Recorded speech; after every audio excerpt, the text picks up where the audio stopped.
Vision pour vous informer, mesdames et messieurs, bienvenue à cette grande édition du journal. Les représentants de partis politiques, membres de l'Alliance pour l'alternance, regroupement politique coordonné par Kikaka Ngima, ont été reçus en audience par le président national du mouvement de libération du Congo, Jean-Pierre Bemba Gombo. Ils étaient conduits par le secrétaire national du MLC en charge des relations avec les associations, partis et regroupements politiques d'Ongo Yemo Mobutu.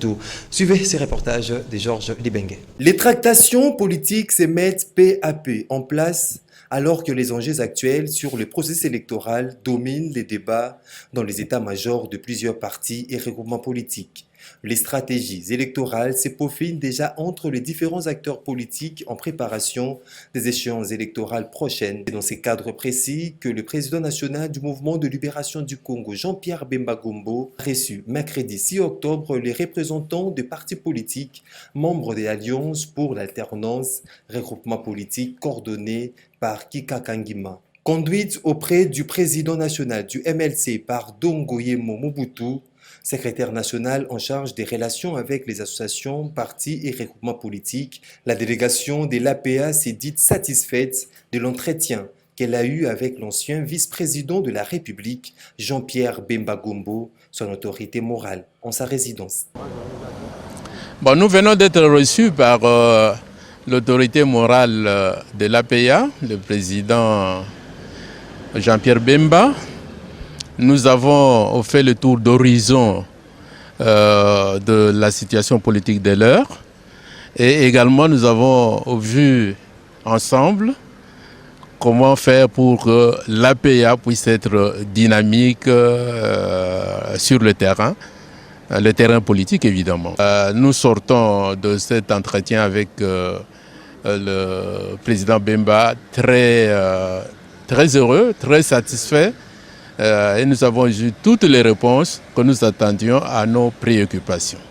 Comme tous les autres partis politiques et regroupements politiques, l'APA est une machine qui sera sur le terrain comme toutes les autres machines. Et notre objectif, c'est de gagner les élections. Cette fois-ci, c'est de montrer à tout le monde que l'APA a un mot à dire dans la politique de notre pays. Restons au mouvement de libération du Congo, cette fois-ci à la Ligue des femmes que préside Madame Elisabeth Ilito, a primé vendredi les femmes militantes qui se sont distinguées tout au long de la vie du parti. Autre détail avec Georges Libengue, encore une fois de plus.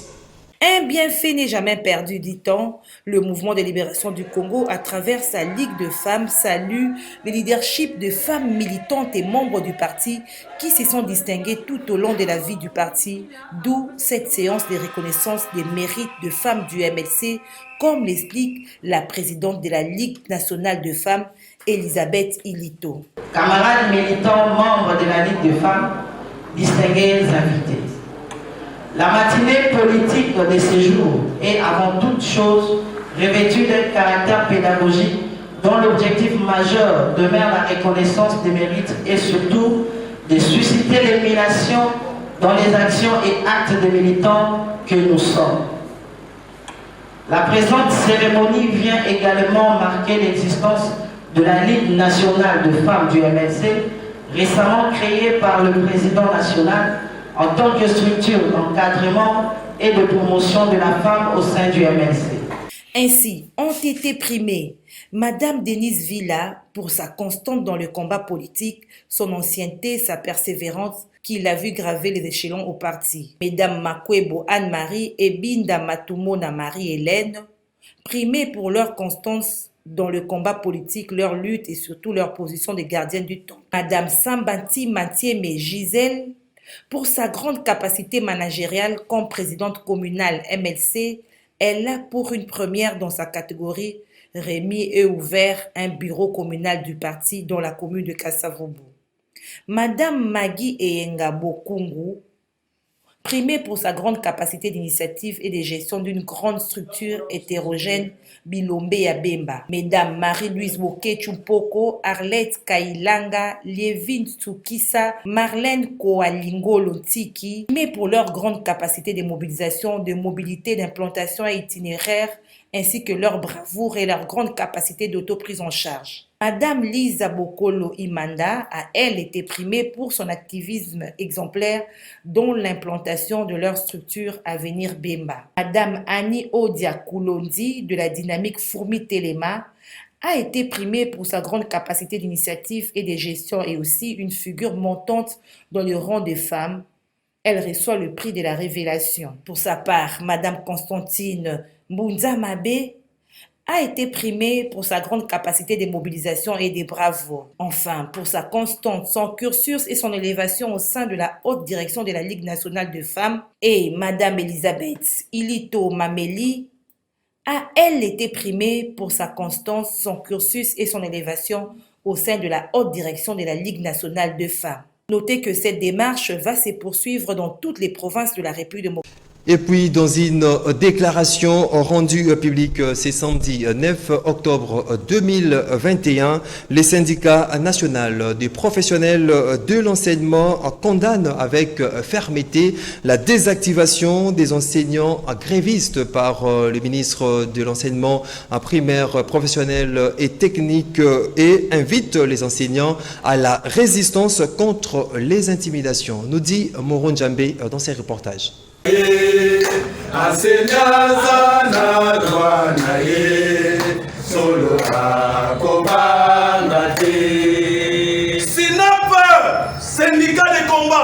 La décision du ministre de l'EPST de désactiver les enseignants grévistes est condamnée avec la dernière énergie par le syndicat national des professionnels de l'enseignement qui déclare n'avoir jamais connu cette pratique depuis l'accession de la RDC à sa souveraineté nationale et internationale. Ainsi, le SINAP invite les enseignants à la résistance contre les intimidations et sollicite l'implication du chef de l'État. Néanmoins, pendant la grève, les SECOP, sur ordre de l'EPST, organisent un contrôle physique de tous les enseignants sur toute l'étendue du pays dans le but de désactiver les enseignants grévistes. Et c'est en violation flagrante de l'article 39 de notre Constitution et profère des menaces à l'endroit des syndicalistes pendant que la procédure de la grève a été bel et bien respectée. Hormis les enseignants nouvelles unités qui méritent d'être payés, les SINAP exigent le paiement avec effet rétroactif de tous les établissements scolaires publics désactivés illégalement, sauf les établissements et agents fictifs.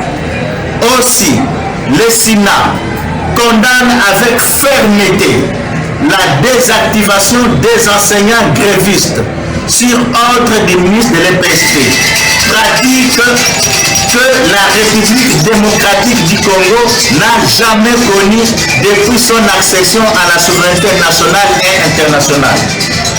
Le malaise étant profond et général, les SINAP invitent les enseignants à la résistance contre les intimidations des autorités scolaires et sollicitent l'implication du Premier ministre et du Président de la République pour des solutions durables aux préoccupations légitimes des enseignants en vue de sauver la gratuité de l'enseignement.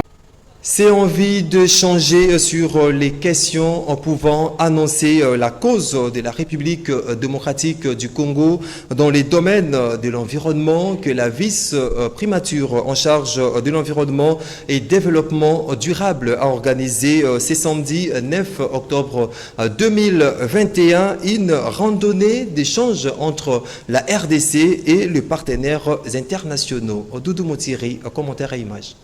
Échanger sur les questions pouvant avancer la cause de la République démocratique du Congo dans les domaines de l'environnement, voilà l'essence de la randonnée organisée ce samedi 8 octobre 2021 par la vice-primature en charge de l'environnement et développement durable. à bord du MB Luando 1 pour une durée de plus de 2 heures. La vice-premier ministre, ministre de l'Environnement et Développement durable, F. Bazaïba Massoudi, accompagné du ministre des Finances, Nicolas Kazadi, ont présenté et défendu la cause de leur pays, notamment en ce qui concerne la nouvelle politique gouvernementale en matière environnementale. La RDC, pays solution par rapport à son impact positif face à la problématique du réchauffement planétaire, notamment grâce à son massif forestier, à son réseau hydraulique ainsi que ses minerais stratégiques. Occasion pour la RDC à travers sa vice-premier ministre, ministre de l'Environnement et Développement durable, F. Bazaïba Massoudi, de partager avec ses hôtes, notamment les ambassadeurs et représentants des différents pays occidentaux tels que les États-Unis d'Amérique, la France, la Norvège, la Suisse, le Pays-Bas, sur la lettre d'intention à présenter à la 26e conférence des partis COP26 de Glasgow en Écosse en novembre prochain.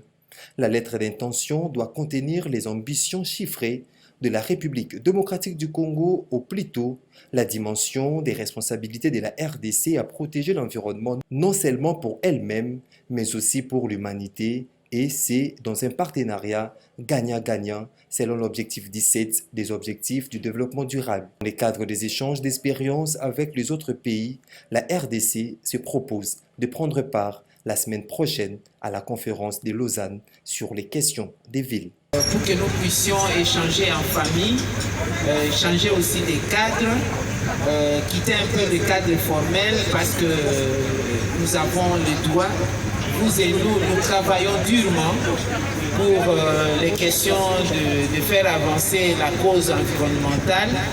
Nous pensons que par moment, nous avons aussi le droit de respirer cette air environnementale. La vente de maïs en provenance des Kanyama KCC s'est poursuivie ce samedi 9 octobre 2021 par les services nationaux au marché de Liberté de Massina. En tout cas, une foule immense de la population quinoise s'empresse à se procurer les sacs qui revient à 18 000 francs congolais. Ce samedi, 5 camions et des remorques remplies de maïs cultivés par le jeune communément appelé Kuluna étaient disponibles. Karine Bébé et Héritier Toubilano pour ces reportages.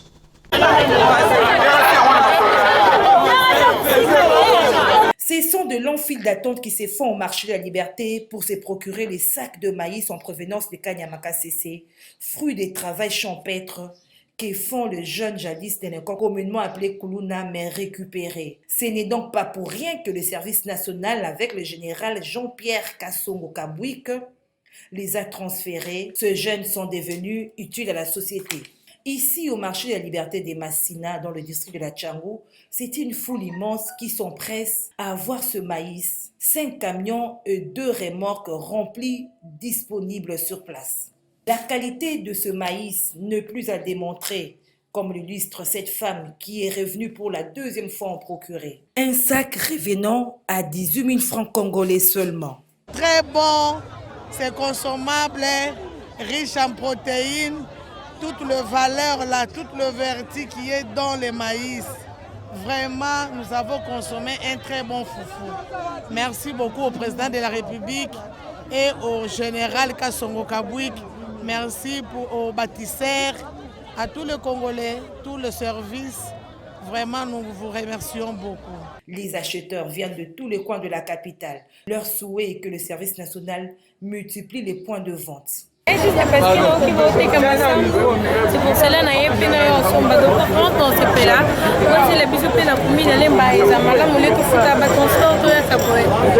qui peuvent être utiles si et seulement si nous les encadrons. Donc je soutiens ce service, je soutiens ce programme. J'aimerais que ça aille de l'avant et que petit à petit ça couvre l'ensemble du territoire national et que tout le monde soit servi par le service national. C'est Mzee Laurent Désiré Kabila, initiateur du service national qui renaît à travers le général-major Jean-Pierre Kassongo Kabouik avec le chef de l'État Félix-Antoine Tshisekedi qui fait sienne l'idée de Mzee. Lorsque Mzee a prêché, ces idées n'étaient pas n'était pas tombé sur des pierres, c'est tombé dans des cerveaux des gens qui le perpétuent aujourd'hui. Vous avez posé la question, quelle relation avec Félix Antoine Tshisekedi Tshilombo, président de la République? Mais c'est le président de la République. Il est successeur aussi de M. Laurent Désiré Kabila. Vous l'aviez suivi au Kantchadji, quand il a dit qu'il prenait l'engagement de poursuivre l'action de M. Laurent Désiré Kabila. Lui-même l'a dit, personne ne l'a forcé.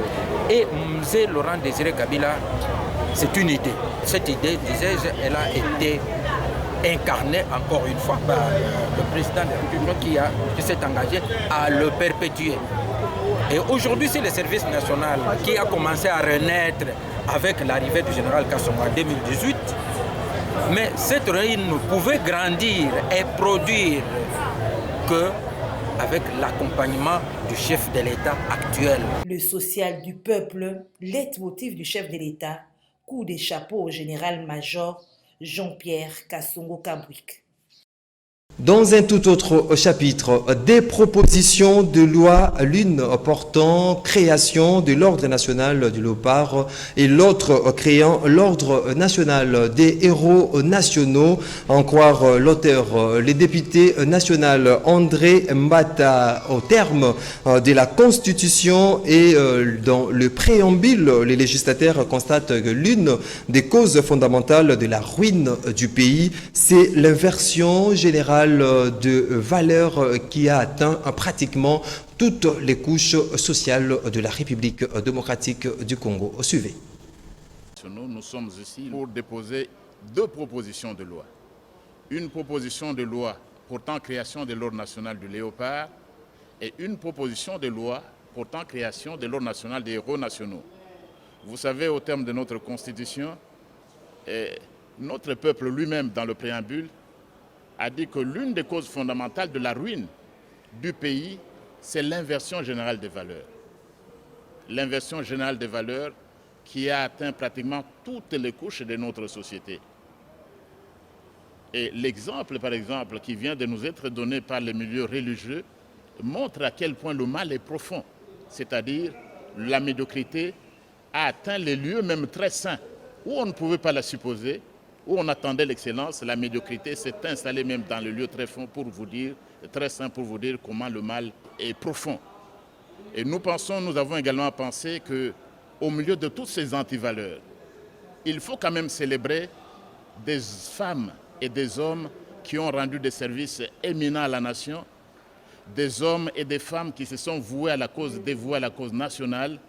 Et c'est en réalité l'objectif de deux propositions de loi que je viens de déposer à l'Assemblée nationale. La première, je vous l'ai dit, c'est la proposition de loi portant création de l'ordre national du léopard. Ici, il s'agit de récompenser, parce qu'il y a quand même des méritants parmi nous. Grandes sont les nations qui savent reconnaître les mérites des meilleurs d'entre eux. C'est ainsi que ceux qui ont rendu des services loyaux à la nation peuvent qualifier pour être reconnus ou pour être récompensés, pour être admis dans l'ordre national du léopard. Rendons-nous à présent à l'Équateur où la population de Mbandaka s'est retrouvée le vendredi lors d'un grand rassemblement populaire au cours duquel elle a réclamé les retours du gouverneur Bobo Boloko et la tenue de la conférence de gouverneurs sous la direction du président Félix Antoine Tshisekedi Tshilombo qui est très attendu au chef-lieu de la province de l'Équateur. Compte rendu avec Jean Romance Mokolo.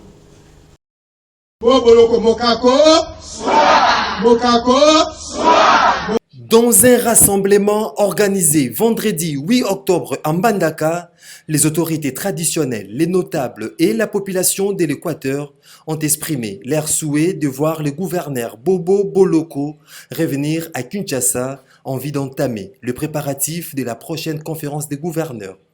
Par la voix du chef Boké Tchungele, chef coutumier de Mbandaka et vice-président national de chef coutumier de l'Équateur, la population de cette province dénonce par ailleurs le comportement de certains politiciens équatoriens qui entretiennent la crise au sein de l'Assemblée provinciale de l'Équateur. Toye lelo mpona tozelaki papa président Tshisekedi Tshilombo tozelaki retour na yo na voyage ya États-Unis mpo toyebisa yo badoléance na biso bachef coutumier na banotable ya Ngela Ntando na banotable ya ville ya Mbandaka na bakolomboko ya Mbandaka.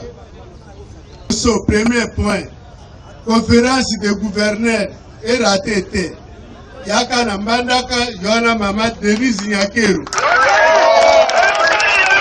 Politicien na biso bazali na Kinshasa bango balingaka teke Équateur ebonga. Lokola ndeko na biso baende. Ye abai na Kinshasa abandi kuna abundisa makila, abundisa koyagalo, abundisa bolamba.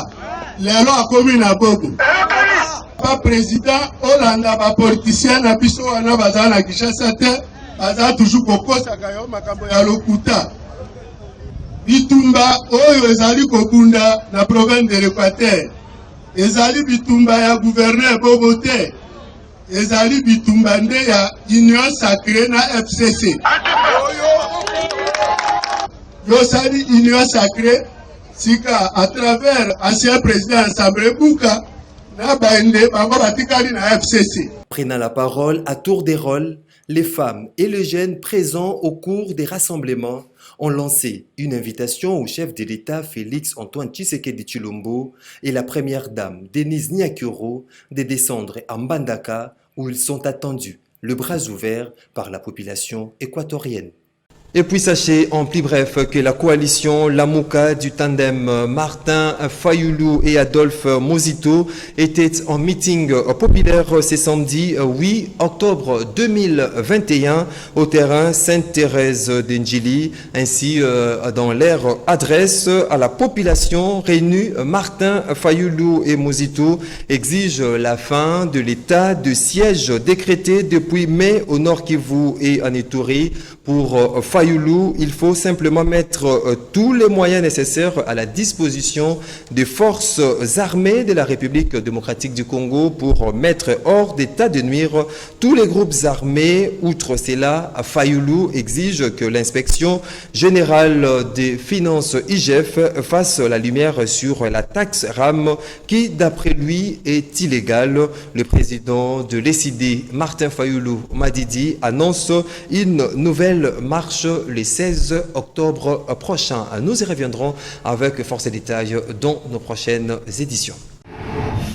Dans un autre registre, le ministre des Transports, Voies, des Communications et Désenclavement, Chéribin Okende, qui séjourne à Dubaï aux Émirats Arabes Unis, a pris part à plusieurs activités liées à son secteur. Découvrons-le à travers la semaine du ministre.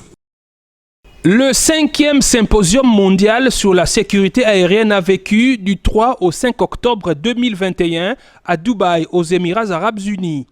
Durant 3 jours, les décideurs des hauts niveaux dans le domaine de l'aviation de 52 États ont exploré les meilleures opportunités d'asseoir les fondements solides des collaborations en matière de renforcement des capacités pour la sécurité et la sûreté en général, ainsi que pour l'apprentissage et le développement spécifique en matière de sécurité aérienne.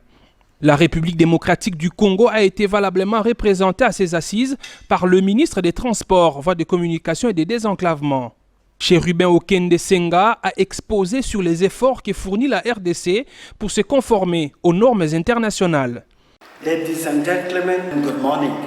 Our government is taking this opportunity. La République démocratique du Congo saisit cette si belle opportunité pour répondre à des questions brûlantes de son secteur aérien où la sécurité et la sûreté de l'aviation civile demeurent des préoccupations face auxquelles elle ne cesse de fournir des efforts pour se conformer aux normes internationales. La participation de la République démocratique du Congo par le ministre des Transports à ces assises a été fortement appréciée par les organisateurs. Quand j'ai invité la RDC à ces assises, je ne pensais pas que je recevrais une réponse. Mais peu de temps après, c'est le président de la République lui-même qui m'a répondu en français. Et il a dit que c'est le ministre des Transports lui-même qui allait venir. Je suis très content de voir la délégation de la République démocratique du Congo ici. C'est un pays qui fait beaucoup de progrès. Pour honorer le pays de Félix Tshisekedi, le ministre des Transports a été invité à rehausser de sa présence la soirée des galas organisée par Fly Emirates, cette compagnie initiatrice du symposium. Chérubin Okende a été prié de remettre les prix et autres présents aux personnes qui ont été récompensées.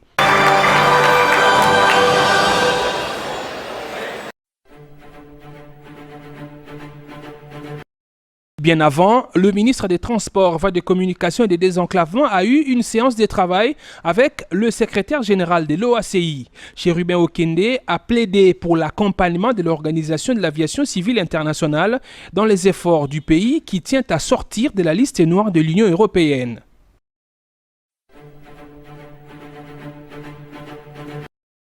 Toujours aux Émirats Arabes Unis, Chérubin Okende a effectué une visite de travail au port de Djebel Ali qui est situé à 30 km du centre de Dubaï. Ce port est l'un des plus fréquentés au monde avec 71 millions de conteneurs équivalent 20 pieds en 2020 selon l'exploitant portuaire DP World, celui-là même qui construit en RDC les ports en eau profonde des Banana dans le Congo central.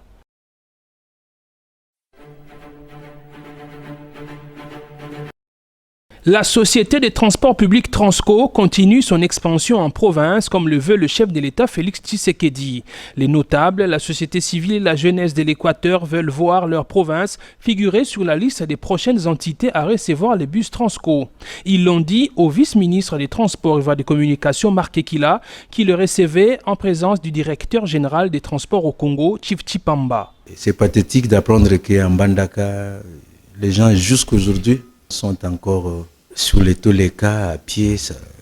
Mais bon, ceci étant, je profite de l'occasion pour dire que le chef de l'État, son Excellence Félix Antoine Tshisekedi, il vient d'inaugurer une ère nouvelle.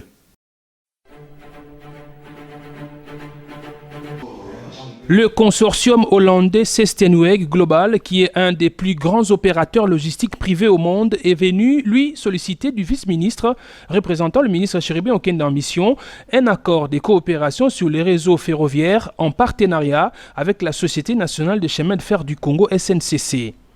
Un autre groupe d'investisseurs reçu par le numéro 2 des transports, c'est le groupe Digicom Technologies de la Turquie. Dans sa gibecière, un projet portant sur l'identification des véhicules en République démocratique du Congo.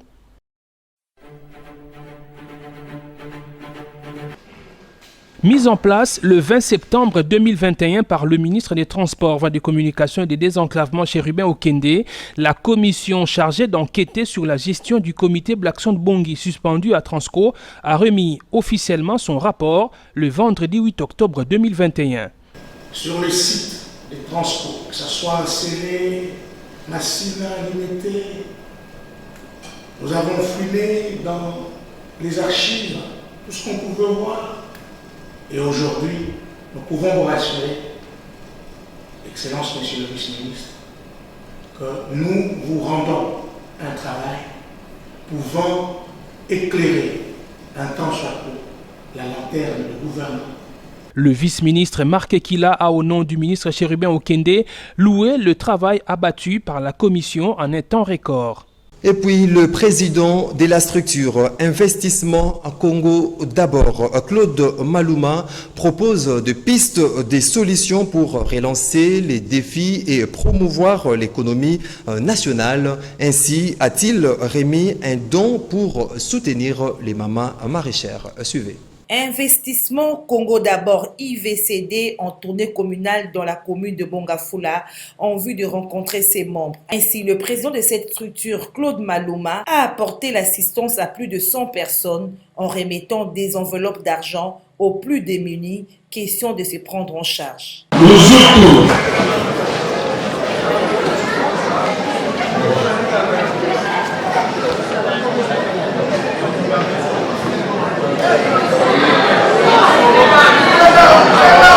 Donc on a aidé certaines personnes, certaines mamans, certains papas qui sont des démunis, qui puissent faire quelque chose au lieu d'attendre seulement l'État.